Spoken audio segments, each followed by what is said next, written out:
Hola, muy buenas noches, bienvenidos al vuelo de la abeja. Tenemos nuevo gabinete y obviamente nuevo primer ministro, que es uno de los temas preocupantes de este momento.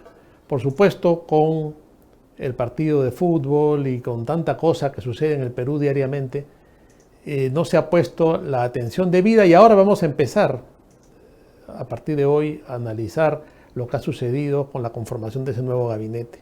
Pero uno de los temas más preocupantes es quién ocupa la presidencia del Consejo de Ministros, el señor Héctor Valer. Se sabe ya que hasta media hora antes de la juramentación, el primer ministro iba a ser otra persona, iba a ser otro, ¿no? Pero el que podríamos llamar primer ministro en la sombra, el señor Bermejo, que también ha sido absuelto de la denuncia por terrorismo que tenía y que se estaba viendo en el Poder Judicial. Este terrorista absuelto, Bermejo, es uno de los que está presionando más a Pedro Castillo y al parecer sería él quien ha impuesto a este primer ministro. Como se hizo todo a la volada, faltando media hora, y es un poco el estilo del gobierno, ¿no? Recordemos lo que pasó con el primer gabinete, que se pasaban las horas y a las 11 de la noche faltaban ministros y fue una juramentación improvisada que por primera vez en la historia hubo que remendarla al día siguiente con los ministros que faltaban.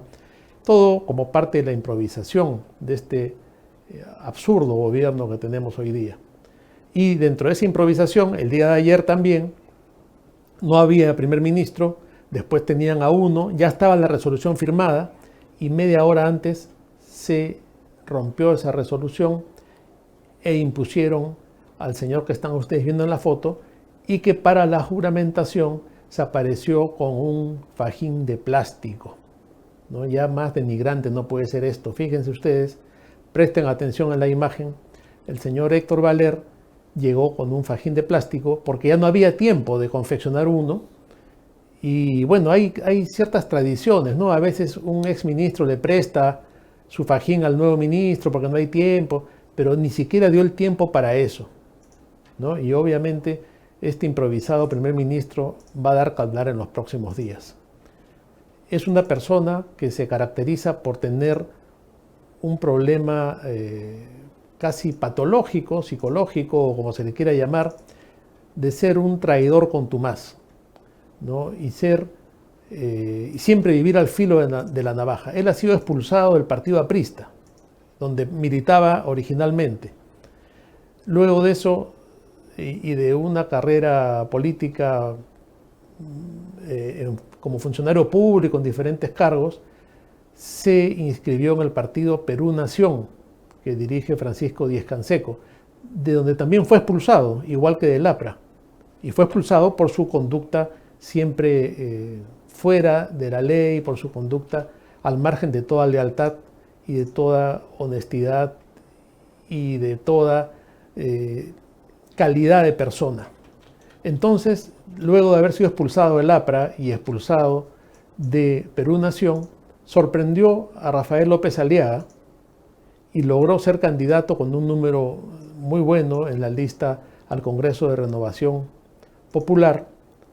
Y bueno, salió electo, pero ni bien salió electo, traicionó a este partido y fue expulsado por traidor y por sinvergüenza, porque según ha declarado López Aliaga, y hay un pronunciamiento que podemos poner en pantalla, él hasta el último día juró y rejuró que apoyaba los puntos de vista de Renovación Popular, juró y rejuró que él estaba en la misma línea ideológica, ¿no? Y ahora vemos que López Aliaga está aclarando que este sinvergüenza nunca ha sido ni es parte del Opus Dei, como él dijo en un momento, y fue expulsado por infraterno, por su falta de respeto, y acá lo dice muy claramente López Aliaga, ¿no?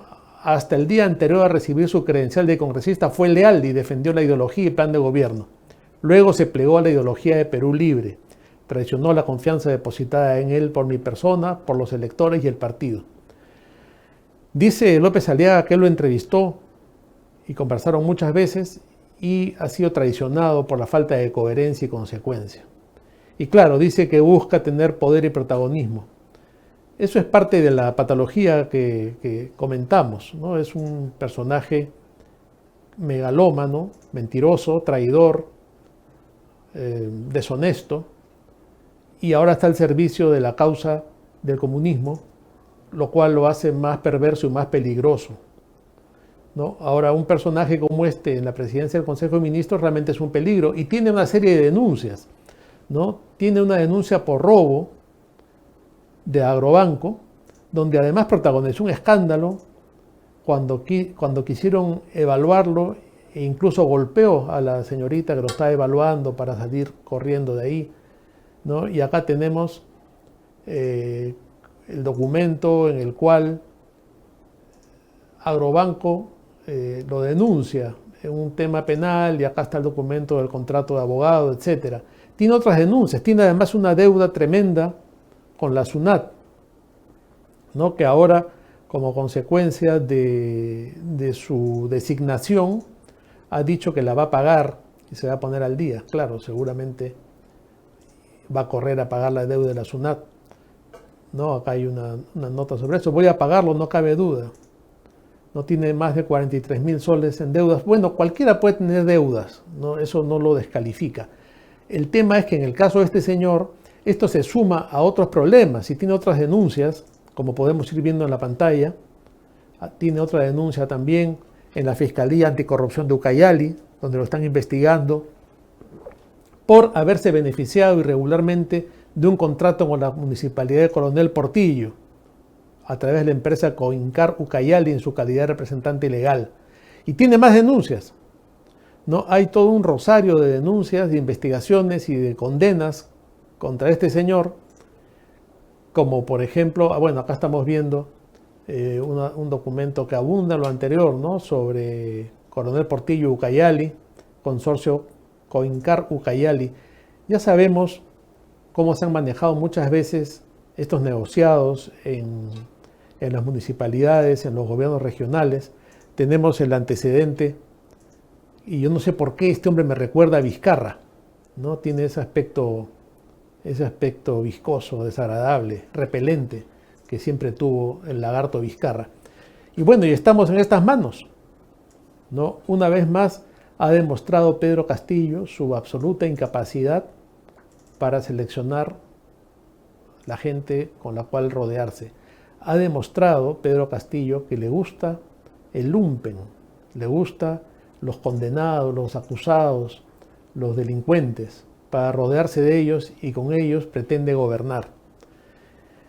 Y además de eso, como si esto fuera poco, vamos a ir desmenuzando en los próximos programas también a los que conforman el gabinete de ministros, porque también hay varios denunciados, hay reos contumaces y hay gente que no está calificada para el cargo, ¿no? Como a mí me preocupa el caso del ministro de Cultura, por ejemplo, que bueno, no hemos encontrado denuncias ni temas de honestidad en él, pero es un abogado que ha trabajado en varias municipalidades, ha trabajado en Sutran y que no conoce el tema cultural.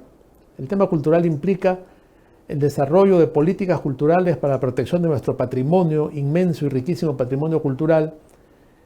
Implica un conocimiento del patrimonio cultural material e inmaterial, el desarrollo de políticas con las comunidades nativas, el desarrollo de políticas según lo que establece su propio estatuto, sus propias normativas para la protección de los lenguajes nativos, etc. Y este señor no tiene ninguna experiencia en el tema, ¿no? Entonces en cultura también vamos de mal en peor. Y lo mismo pasa con la señora que ocupa el Ministerio de la Mujer, que también tiene condenas y problemas. Y los que permanecen, ¿no? Por ejemplo, el impresentable Aníbal Torres, ministro de Justicia, que es el primero que debió salir porque es un hombre que solamente genera conflictos y problemas. Y como si todo esto fuera poco, ha renunciado el nuevo secretario general de la presidencia, el señor Jaico, y ha dicho que existe un gabinete en la sombra. Ahí es donde juega el partido, ahí es donde juega Bermejo y compañía. Estamos en esas manos. Lo bueno es que este gobierno va en caída libre y ya el rechazo de la población llega a un 70%, y en lugares como Lima es mucho mayor, ¿no? Creo que su aprobación solamente es de 12% en Lima. Entonces es cuestión de tiempo y de esperar que este gobierno de una vez termine por caer. Nos vamos a una pausa y luego continuamos en el vuelo de la abeja.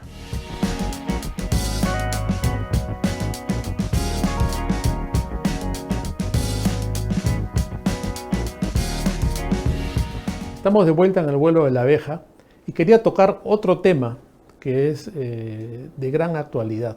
Ha habido un gran debate en las redes sociales en los últimos días por el proyecto de ley que regula la participación de los padres de familia en el tema de los contenidos educativos.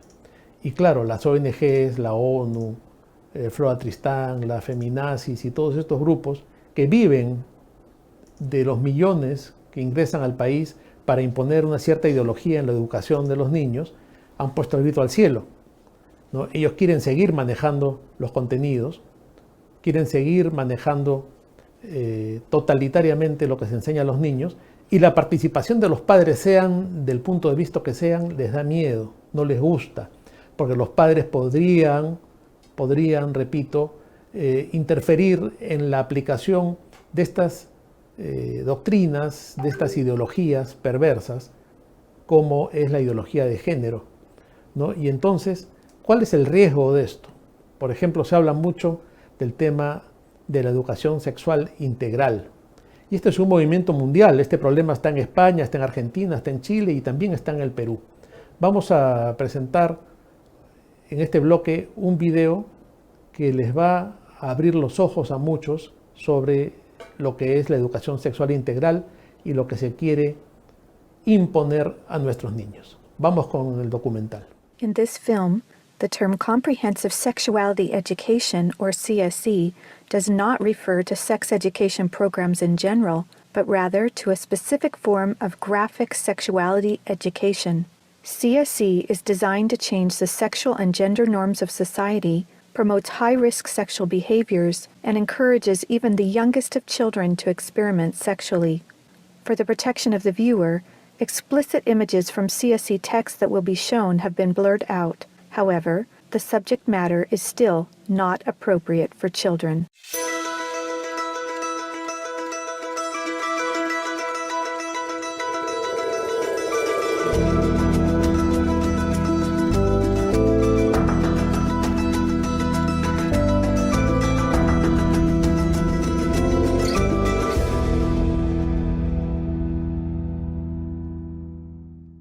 This is definitely an attack on healthy family life. It will affect your economy. It will affect your child rearing. It will affect your education system. This has horrified a lot of people in South Africa. And the tool that is being used, the weapons that are being used, is comprehensive sexuality education. As president of the American College of Pediatricians, I am deeply concerned about comprehensive sexuality education for 4 reasons. First, it sexualizes children. Second, it threatens children's health. Third, it promotes a dangerous gender ideology. And fourth, it undermines the parent-child relationship, which violates parental rights. My life's work has been to protect children by exposing the roots of the sexual revolution, the sexual rights movement that's led to sex education worldwide, globally. Say not to CSC! Say not to CSC! Say not to CSC! There is a worldwide war raging across the globe. Not a war of guns and weapons, but a war of ideas, ideologies, and worldviews regarding sex. This is just part of the lesson plan for what's called Making a Difference curriculum, and it is in Oregon schools and probably schools around the nation. This is instructions for the teacher in the classroom to ask her or his students, how do people express their sexual feelings? What is abstinence? And here are some answers that they try to elicit from the children. Oral sex, masturbation, anal sex, massage, holding hands, touching each other's genitals, saying, I like you. And what they're doing is equating all these things. Saying, I like you is equal to anal sex. Planned Parenthood is coming into classrooms of students who are 13 and 14 years old. They're giving them handouts, negotiating sexual encounters with other students. For example, there are statements like this: do you want to go back to my room? Do you want to get busy? Can I take your shirt off? It makes me hot when you touch me. Here, can you do that? Is it okay if I take my pants off? This is outrageous. This should not be taught in the classroom. We are state legislators from Minnesota, and we are pushing hard against the agenda to sexualize our children. Minnesota is on the leading edge of this radical agenda, and we're trying our best to fight against it. They're pushing a comprehensive sexual education agenda, including the book, It's Perfectly Normal. It is pornography. It is something that even some of my colleagues, men especially on the House floor, did not want to look at. Showing children as young as 4th grade. In fact, it's recommended for 4th graders as their comprehensive sex education. We couldn't show this on the television news, but yet we want our 4th grade children to be looking at this book. When a child looks at a pornographic image, within 0.3 of a second, that's imprinted on his brain and her brain permanently. We know that there's an action that takes place which is called mirroring images, so that children will want to or will act out what they see. In the name of sexuality education, children are seeing obscene materials that have been ruled by Congress and by the Supreme Court impossible to show to children. Where we in Latin America, we still have a lot of poverty. We have communities that don't have fresh water, that don't have electricity, children that cannot finish even primary school. Focus is completely shifted from basic needs to this very idealized agenda. They get comprehensive sexual education without the consent of parents, taking and deconstructing the family. They have really concerning campaigns for children. The strongest one is we demand sexual education, impossible to live without it. One of them is called Put It On. They have elementary students as young as 9 years old. Then they teach them how to wear a condom. And they have this plastic genitalia, and they even have young girls. They're teaching them how to put a condom on a male genitalia and boys how to put a condom on a woman's genitalia without the knowledge and consent of the parents. Most people are unaware that International Planned Parenthood Federation, also known as IPPF, is one of the largest providers of graphic, comprehensive sexuality education programs. With 65,000 service points in over 170 countries, this should concern governments and parents everywhere. My brother Luigi and I had an opportunity to go to the United Nations and give a speech on the UN floor. First, my brother explained about how we became orphans when both of our parents died of AIDS. I told him how Planned Parenthood was passing out a booklet for HIV-positive youth at the United Nations called Healthy, Happy, and Hot. This is for the kids who have AIDS. The booklet says its purpose, and I quote, to support your sexual pleasure. It tells youth they can have sex in different ways. It teaches about sexual pleasure through masturbation, with same-sex partners, and even if you are drunk. One of the most disturbing things I think that I've ever seen as a physician, this pamphlet called Healthy, Happy, and Hot, put out by International Planned Parenthood Federation, tells young people, and you have the right not to disclose your HIV status to a sexual partner if you're not comfortable. I was just so offended at the booklet that Planned Parenthood put out, inviting people living with HIV to engage in the very acts that would harm them. It's all about rights instead of health. It also tells young people that are HIV positive that if they decide with their partner not to wear a condom, That's their decision. It's just this kind of information, it's so unbelievable to me as a physician. This kind of message was a death sentence to not only both of my parents, but also my brother Rogerio. I couldn't understand how a pro-abortion or abortion service provider in the United States of America was in South Africa and promoting the homosexual lifestyle. Here we're trying to protect young people from getting HIV/AIDS, and we're promoting a lifestyle that is very high risk. In Guatemala, an affiliate of Planned Parenthood is huge. They have more than 2,600 service points, 27 permanent clinics, and 5 mobile units. Planned Parenthood became very active in the 90s in Russia after the collapse of Soviet Union. They would provide textbooks for the Russian Ministry of Education and penetrate the official educational networks. Some of those textbooks were really bad and tried really to sexualize children. The Swedish Planned Parenthood presented a film of about 30 minutes, an animated film which is addressed to young people of 13 to 14 years old. It is called Sex on the Map. In this film, the young people are taught that anything is okay as long as you agree and it feels right for you. International Planned Parenthood Federation, especially in the Latin American region, is omnipresent.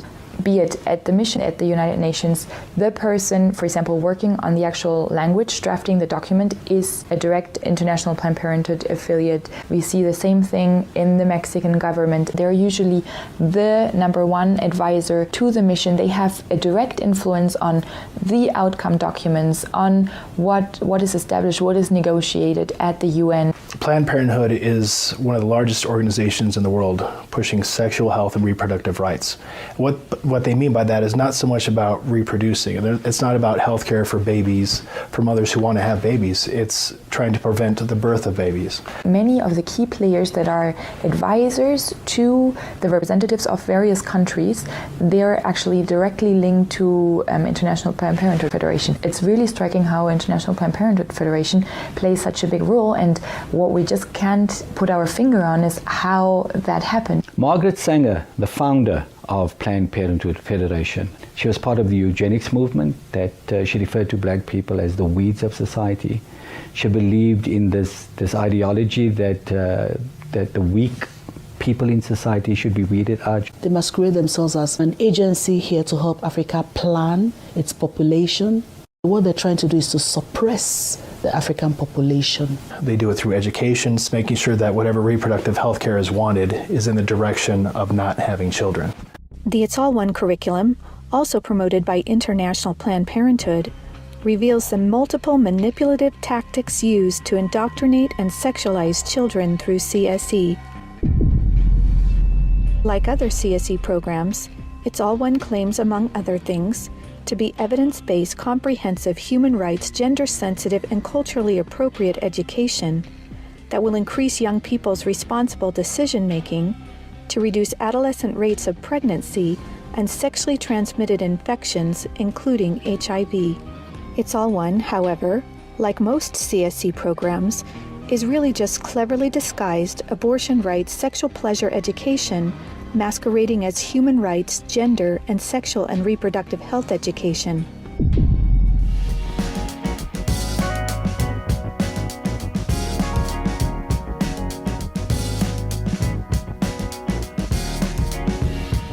Estamos de vuelta en el vuelo de la abeja para seguir comentando y analizando la actual situación política, pero esta vez ya con un invitado con quien vamos a tratar de ver cuál es el diagnóstico de fondo en esta situación. Nos acompaña hoy día Juan Cheput, a quien damos la bienvenida al vuelo de la abeja, para comenzar, Juan, conociendo tus impresiones sobre el nuevo gabinete que ha juramentado el día de ayer. ¿Cómo estás, Luciano? Un placer conversar contigo. Mira, la verdad es que hay un consenso generalizado en que el nuevo gabinete es peor que el anterior. Pero yo quisiera poner sobre el tapete un análisis del contexto en el cual el presidente decide por Héctor Valer.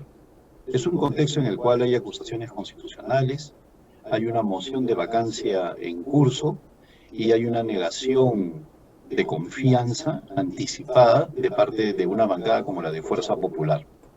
Entonces, en esas circunstancias en las cuales el presidente se ve acorralado, nombrar a una persona como Héctor Valer, para mí, indiscutiblemente tiene que ver con que él está buscando la negación de confianza, para que de esa manera, al perder a una ficha absolutamente descartable, él pueda imponer a alguien radical, de su entorno, más cercano, como el propio Valdemar Cerrón, ante lo cual el Congreso tendría que evaluar entre ser disuelto o aprobar la iniciativa presidencial.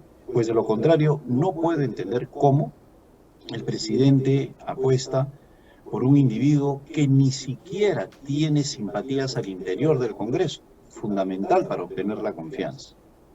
Es realmente impresionante esta forma como el presidente maneja la política sin interesarle en absoluto si estamos en un clima de ingobernabilidad o no. Entonces se trataría de una provocación, según tu análisis, el haber puesto a este hombre que tiene una serie de denuncias, que además tiene el rechazo, pues ya por lo pronto, de un partido, y obviamente Renovación Popular, que fue traicionado, un partido que fue traicionado por él, tampoco le va a dar la confianza. Entonces estaríamos ante una provocación calculada por Castillo para lograr poner al Congreso contra las cuerdas. Claro, y además no olvidemos que varias congresistas, mujeres, han salido el día de ayer a decir que este señor es un misógino. Y por otro lado, congresistas del Partido Morado, absolutamente oficialistas, habrán devenido en opositores con el nombramiento de este señor. Entonces, el presidente tiene que saber eso, o su entorno político, ¿no? Llámese Guido Bellido, Valdemar Cerrón, el mismo Guillermo Bermejo. Entonces, creo yo que hay cierto asidero para esta hipótesis con el tuit de Valdemar Cerrón. El presidente me ha ofrecido la presidencia del Consejo de Ministros y yo como demócrata he aceptado. Entonces, una persona no asegura de esa manera tan contundente si es que el presidente no se lo ha dicho de verdad. Entonces, que luego lo borre es porque le han llamado la atención por haberse adelantado, no porque ha mentido. Y la circunstancia, creo yo, es que primero tiene que ver matar dos pájaros de un tiro, ¿no? Colocan un impresentable como este señor Héctor Valer, lo sacan del camino a través de una negación de la confianza que ya en la práctica prácticamente hay una negativa generalizada, y luego ellos obtienen dos réditos. Uno, colocar a quien se le da la gana, en este caso Valdemar Cerrón, y otro, fortalecerse políticamente, pues ante un cúmulo de denuncias como las que existen en estos momentos, incluyendo la moción de censura o de vacancia. El presidente estaría en la posibilidad de forzar al Congreso a ser disuelto y a tener argumentos para decir que la ingobernabilidad viene del Congreso, que le ha cerrado el paso a un primer ministro y que insiste ahora con las mociones de vacancia. Es decir, el discurso de la victimización. Me niegan la posibilidad de gobernar, se tumban a un ministro que sugiero, me llenan de acusaciones constitucionales, mociones de vacancia, etcétera, etcétera. O sea, es buscar poner al Congreso contra las cuerdas. Y lo estamos leyendo. O sea, la forma como los medios afines al gobierno han emprendido de nuevo una campaña contra el Congreso. Y más aún con esta versión que circula de la existencia de un gabinete en la sombra, ¿no? En ese caso, Castillo se debería más a este gabinete en la sombra con Bellido, con Bermejo, por ejemplo, y no tanto a este gabinete de utilería que nos ha puesto al frente, ¿no es cierto? Claro, es un gabinete de utilería, muy buena descripción, pero por otro lado, ese gabinete externo tiene un fuerte componente extranjero. Yo no tengo ninguna duda que hay inteligencia de otros países acá, pues se está trabajando con un esquema de manual, en el cual primero se destruyen las instituciones, luego se normaliza la situación con el escándalo sistemático, la gente se acostumbra, empieza a convivir con el escándalo normalizándolo.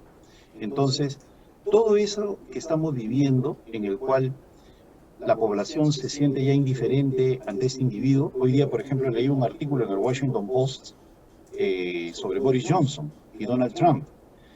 Y salvando las gigantescas, abismales distancias, hablaban del populismo, en el cual la principal excusa de un populista ante el escándalo sistemático es, ¿qué esperaban? ¿No? O sea, esperaban algo distinto, ¿no? Entonces, extrapolando esa situación a un populista aconsejado, en este caso por alguien, la gente se cansa. Entonces, en el fondo dice, ¿qué podemos esperar de Pedro Castillo al nombrar a este grupo de personas? ¿No? Entonces, ya empieza la normalización, la aceptación de la mediocridad y empieza un lamentable periodo de indiferencia que fortalece a estos individuos. Además, Luciano, no debemos olvidar que son marxistas, comunistas. Entonces, el buen gobierno no les importa. Saquemos ese tipo de exigencias del discurso político razonable. No les importa el buen gobierno, a ellos les importa quedarse en el poder. Buen gobierno no hay en Nicaragua, buen gobierno no hay en Cuba, buen gobierno no hay en Venezuela. Ahí hay dictaduras que están en el poder a costa del bienestar de los habitantes y ganan democráticamente, entre comillas. ¿Por qué? Porque utilizan a la pobreza para obtener los votos en base a la dependencia de las prebendas del gobierno. Entonces, esperar que estos señores coloquen a un primer ministro de gran nivel o a ministros con experiencia o con trayectoria, les importa un comino. Ellos lo que quieren es quedarse en el poder.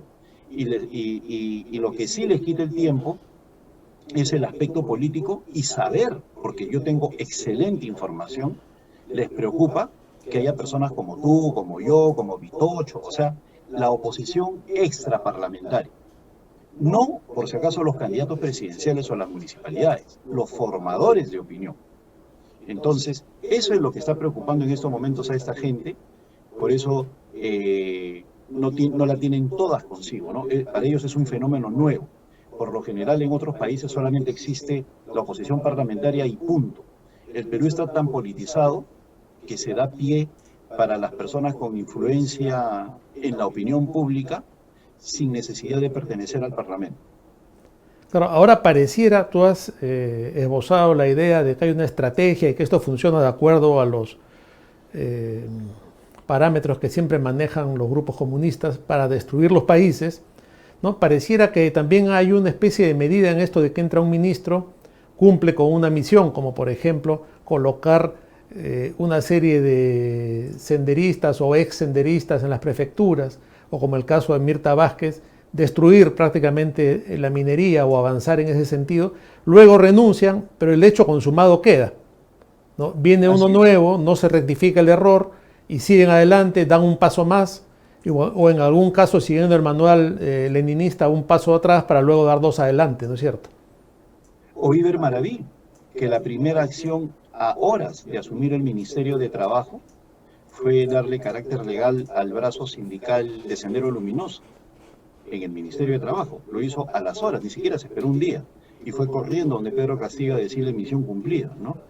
Tienes toda la razón. Ellos trabajan sobre la base de hechos consumados. El nombramiento de prefectos ha continuado en un año electoral y con la capacidad de movilización y de recursos económicos que tienen los prefectos y sobre todo de influencia en los pueblos a través del esquema de gobernaciones y de tenientes gobernadores, que dicho sea de paso, pertenece al sistema de inteligencia nacional.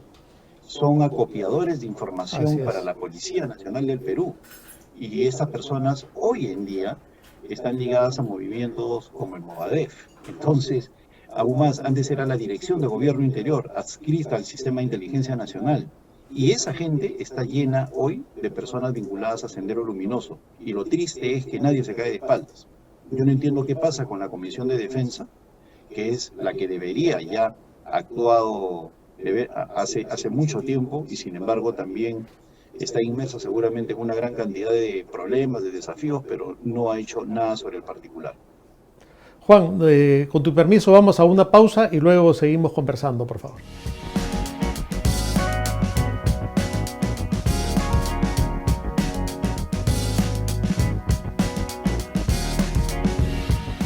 Estamos de vuelta en el vuelo de la abeja conversando con Juan Cheput sobre la actualidad política y las implicancias que tiene el nombramiento del nuevo gabinete y sobre todo la estrategia que está detrás de este gobierno y cómo se van manejando los hilos en la oscuridad. Ahora, frente a todo este panorama que has mencionado, Juan, hablamos de un parlamento que no tiene la fuerza aparentemente, por lo menos ahora, para la vacancia.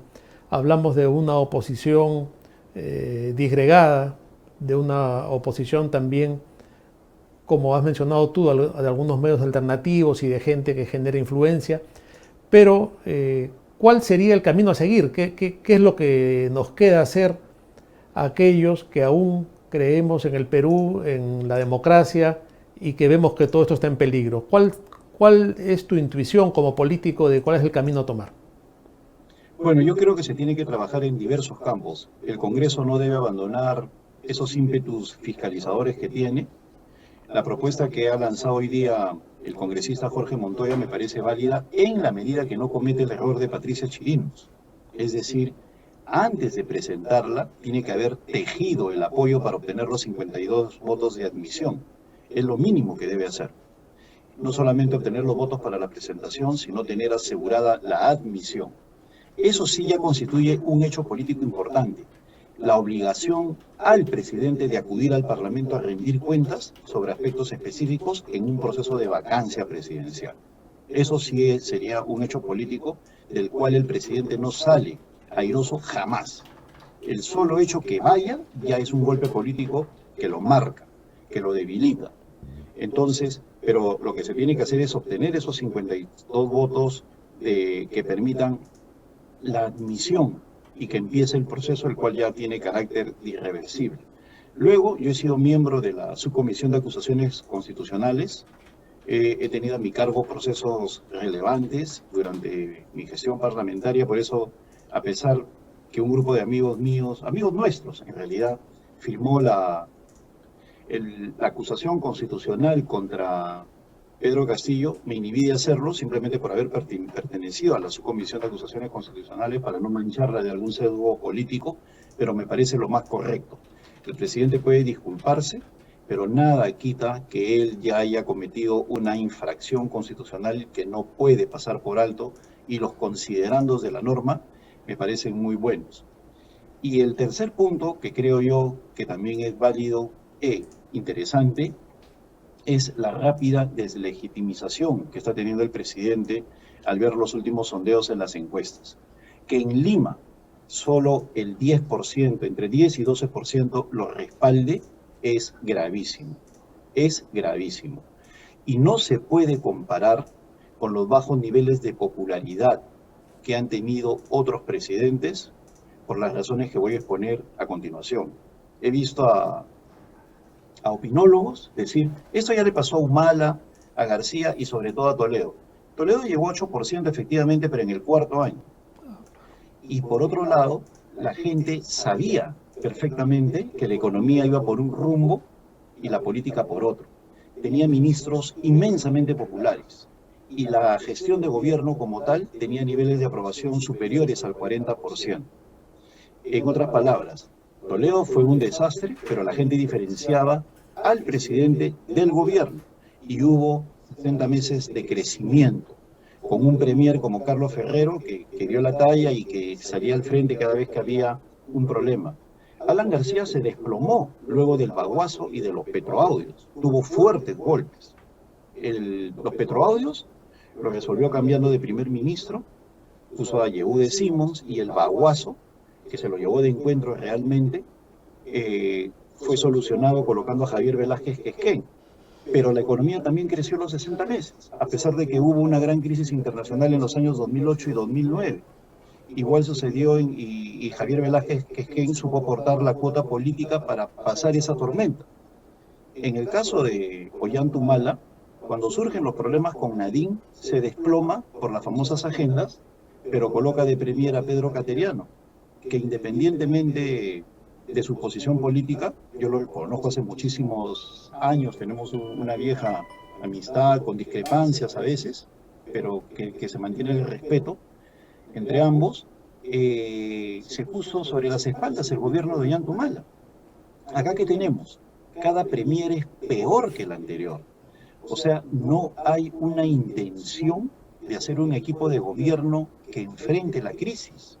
Por eso te digo, no es que se trate de un absoluto incapaz, Tampoco le doy dotes maquiavélicas a Pedro Castillo, pero sí es un pelele de otro tipo de intereses que lo que están buscando es quedarse en el poder a costa del caos, el desorden y la destrucción de las instituciones, pulverizar al Congreso y todo ese tipo de cosas. Y ellos se van consolidando en el ámbito político. Nadie ha resuelto el tema de los prefectos, siguen ahí, por ejemplo, ¿no? En el Ministerio de Trabajo sigue la Agenda 19 vinculada al sindicalismo. El señor Héctor Valera ha dicho con absoluta normalidad, tranquilidad y desparpajo, vamos por la Asamblea Constituyente. Entonces, estamos pues en presencia de un gobierno que lo que busca es agudizar la polarización.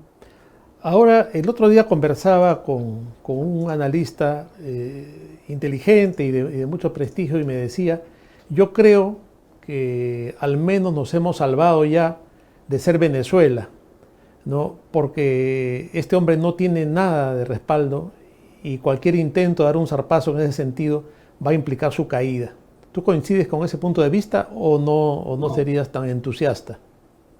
No, yo no subestimo al comunismo de ninguna manera. Y aún más, él tiene por delante este proceso electoral regional municipal que él lo va a convertir en plebiscitario. Y no olvidemos el discurso oficial. Yo mismo el día de hoy he sido entrevistado en una emisora donde los dos conductores intentaron colocarme contra la pared sobre la base que todos los problemas de este país son originados por la Constitución. Y que si uno es tan crítico, ¿por qué no toco la puerta de Palacio de Gobierno, pide una cita con el presidente y le aporta? Es decir, un imposible político cuando el presidente es el que tiene que convocar y cuando ha convocado ha ninguneado a todo el mundo o les ha mentido, ¿no? De eso se olvidan, ellos dicen de que uno tiene que ir a hablar. Entonces, hay una campaña mediática a nivel nacional que no estamos viendo en el mapa, porque se trata de emisoras que tienen difusión regional o local, pero que no tienen cobertura nacional, donde hay una defensa férrea del presidente. Y tampoco olvidemos que en Lima puede tener 10%, pero el sur es sólidamente castillista, por ponerle un apelativo. Perú Libre está fuerte.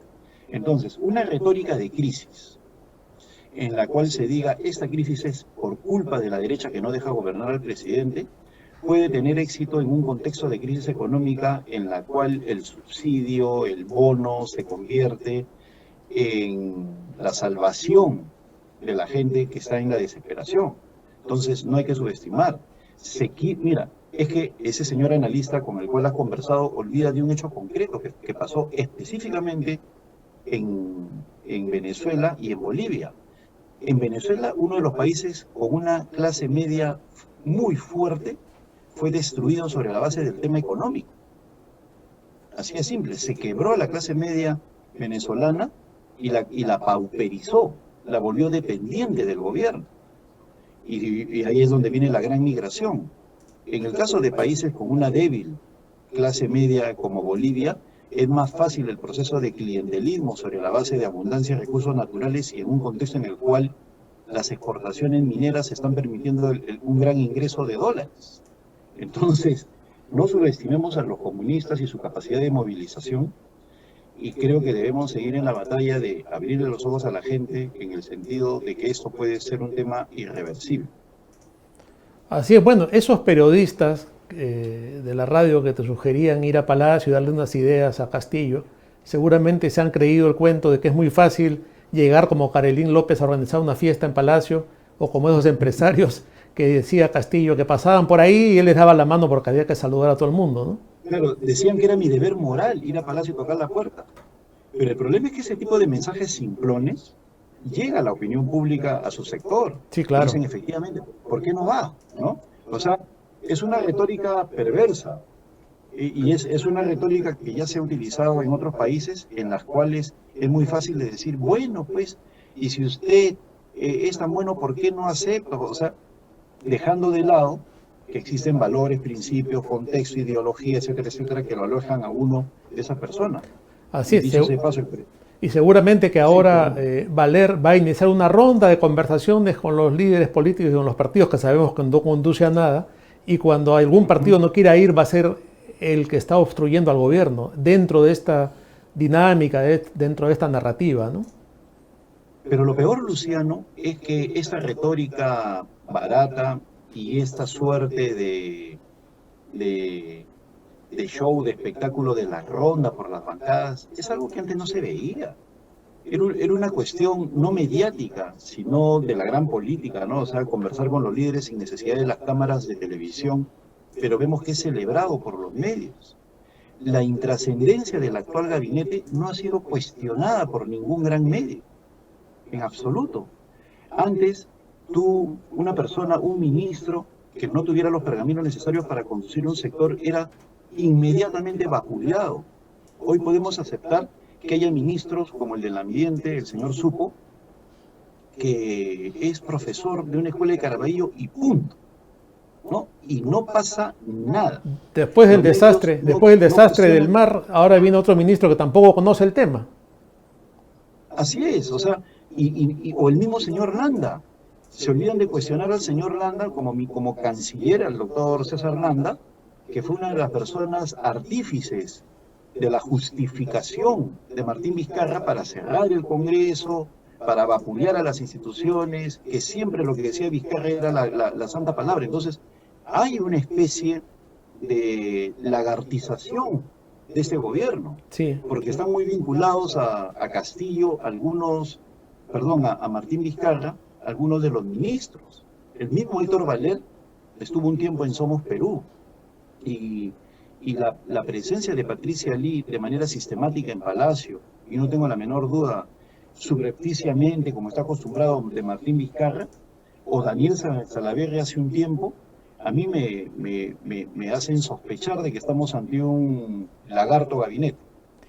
Me quedo con ese neologismo para terminar el programa de la lagartización, que me ha gustado mucho, Juan. Te agradezco por esta participación en nuestro programa. Lamentablemente el tiempo nos ha ganado y ha llegado a su fin. Muchas gracias, Luciano. Ha sido un placer conversar contigo. Gracias, igualmente. Gracias. Amigos, como siempre, nos vemos el próximo miércoles por BHTV y La Abeja TV. Los invitamos a seguirnos también en nuestras redes sociales de laabeja.p. Buenas noches.